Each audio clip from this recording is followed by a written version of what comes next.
श्री कृष्ण कहते हैं, अतीत के दुख और भविष्य की चिंता में न उलझकर मनुष्य यदि अपने वर्तमान को नई दिशा दे, उसे संवारने का प्रयास करे, तो उसे स्वतः ही एक सुंदर भविष्य और एक प्रेरणादायक अतीत प्राप्त होगा।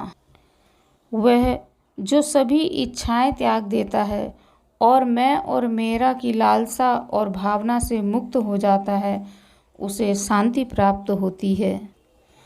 अपनी मंजिल का रास्ता दूसरों से पूछोगे तो भटक जाओगे, क्योंकि आपकी मंजिल की अहमियत जितनी आप जानते हैं उतना उसको कोई भी नहीं जानता। ऊपर वाले के न्याय की चक्की धीमी जरूर चलती है, लेकिन याद रखना, ये पीसती बहुत अच्छे से है। भगवान हमेशा प्रेम के वशीभूत होकर भक्तों का उद्धार ही करते हैं, कभी उन्हें कष्ट नहीं होने देते। अनेकों भक्तों ने भगवान की आराधना की, उनकी उपासना की और अपना जीवन समर्पित कर दिया। ऐसे अनेकों भक्त हैं, जैसे मीराबाई, भक्त प्रहलाद, भक्त ध्रुव। आइए जानते हैं भक्त प्रहलाद की जीवन गाथा। हिरण्यकश्यप एक राक्षस था। उसका पुत्र था प्रहलाद, जो भगवान विष्णु का परम भक्त था। प्रहलाद 5 वर्ष की अवस्था से ही भगवान की भक्ति में लीन रहता था। वह अपने साथ के बच्चों को लेकर संकीर्तन करता, भगवान की पूजा आराधना करता। उसके इस व्यवहार से उसके पिता को अपने पुत्र पर बहुत ही क्रोध आता था। हिरण्यकश्यपु अपने पुत्र से बहुत प्रेम करते थे, लेकिन प्रहलाद जब भगवान विष्णु का नाम लेता था तो हिरण्यकश्यपु को बहुत बुरा लगता था। वह प्रहलाद को भगवान विष्णु का नाम न लेने के लिए कहता, परंतु प्रहलाद की भक्ति में कमी न आती। वह भगवान विष्णु का नाम ही जपते रहते। हिरण्यकश्यपु को ये बात कतई पसंद नहीं थी। इसीलिए हिरण्यकश्यपु ने क्रोध में आकर प्रहलाद को अनेक प्रकार से मारने का प्रयास किया। उन्होंने प्रहलाद को जंगली हाथी के सामने छोड़ दिया, लेकिन जंगली हाथी ने भक्त प्रहलाद को प्रणाम किया और वहां से चला गया। प्रहलाद के पिता को बहुत क्रोध आया।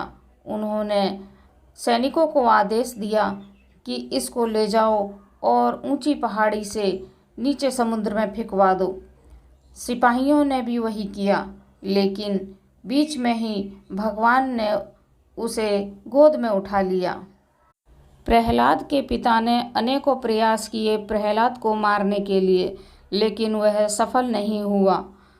हिरण्यकश्यपु की एक बहन थी होलिका।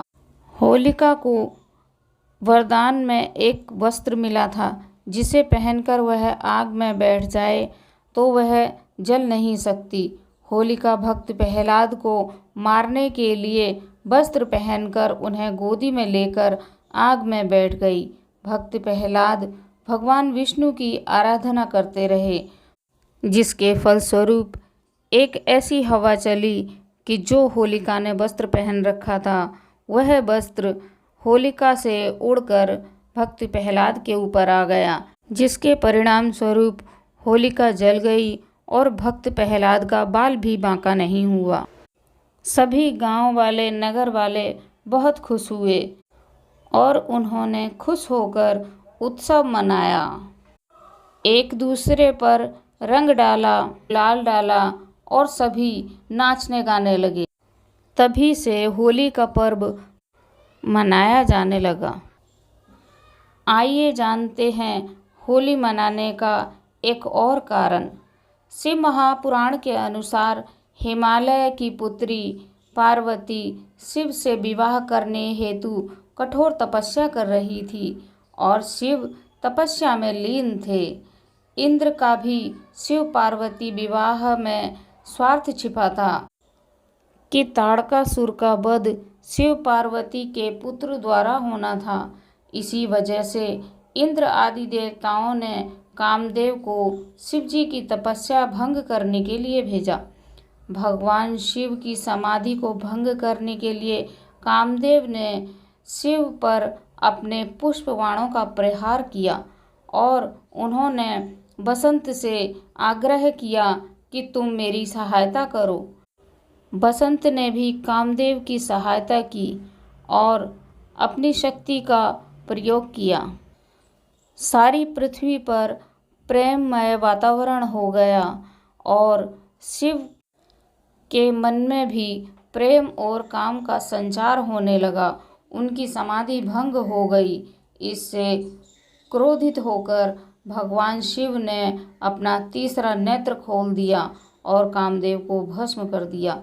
शिवजी की तपस्या भंग होने के बाद देवताओं ने भगवान शिव से प्रार्थना की कि प्रभु आप पार्वती जी से विवाह कर लीजिए। भगवान ने भी खुश होकर पार्वती जी से विवाह करने के लिए स्वीकृति दे दी और कामदेव की पत्नी रति को अपने पति के पुनर्जीवित होने का वरदान भी भगवान शिव ने दे दिया, जिससे प्रसन्न होकर देवताओं ने इस दिन को उत्सव की तरह मनाया। यह दिन फागुन मास की पूर्णिमा का दिन था। इस दिन से सभी होली का पर्व बड़ी धूमधाम से मनाने लगे। होली प्रेम का प्रतीक है। होली प्रेम और उल्लास का पर्व है। यह पर्व हमें आपस में प्रेम करना सिखाता है। जो व्यक्ति आपसे अपने दिल की बात कह सकता है, वही आपसे सच्चा प्रेम कर सकता है। जब प्रेम की बात आती है तो सब कुछ संभव हो जाता है, क्योंकि प्रेम ही तो है जो किसी को भी दोबारा जीने की प्रेरणा देता है। प्रेम एक ऐसा खेल है जिसमें हार जाने पर व्यक्ति सब कुछ हार जाता है। प्रेम में समर्पण के बाद भी बदले में पर्याप्त प्यार न पाने पर हृदय दुख से भर जाता है।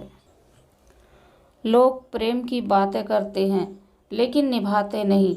अपनी सहूलियत के अनुसार रिश्तों को जोड़ते हैं, तोड़ते हैं और कई बार अपना लेते हैं।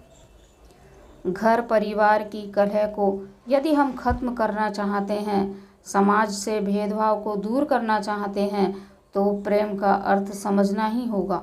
जहाँ किसी तरह का स्वार्थ छुपा होता है, वहाँ सच्चा प्रेम नहीं होता, क्योंकि प्रेम हमेशा सच्चाई पर निर्भर करता है। प्रेम शरीर से नहीं, एक दूसरे की आत्मा से करना चाहिए। प्रेम से रहो दोस्तों, जरा सी बात पर रूठा नहीं करते। पेड़ पे पत्ते वही सुंदर दिखते हैं जो शाख से टूटा नहीं करते। जय श्री कृष्ण।